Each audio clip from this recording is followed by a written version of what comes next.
slain Rongo University student Sharon Otieno has been laid to rest in Magare village, it's Homa Bay County, a month and a half after her badly mutilated body was found in a thicket in Oyugis in Homa Bay County. Now, speakers at the ceremony called for a speedy resolution of the case and those responsible be held accountable.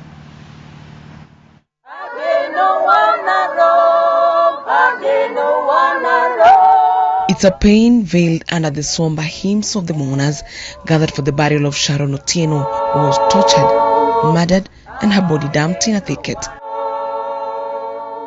And a wall of emotion that some battled to break down to tell the final chapter of Sharon Otieno's life story. A veteran. Family, friends, relatives, and students of Rongo University and activist groups gathered in a collective sense of grief and loss.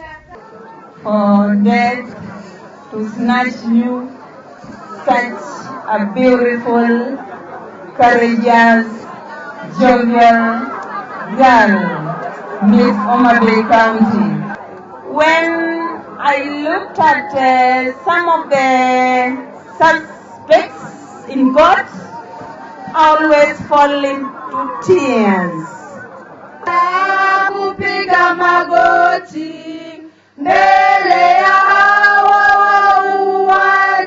Calls for justice for Sharon rent air during the burial. Speaker after speaker called for speedy investigations and a resolution to her murder and that of her unborn child. Leaders who attended the burial say they will be bringing up discussions on amending the constitution to have murder suspects denied bail. We will walk this journey together with the family of Sharon till justice is found.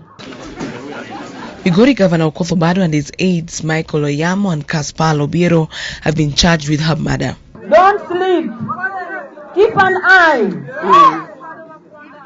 But may your soul rest in eternal.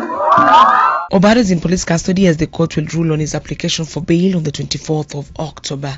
Eunice Omolo, NTV.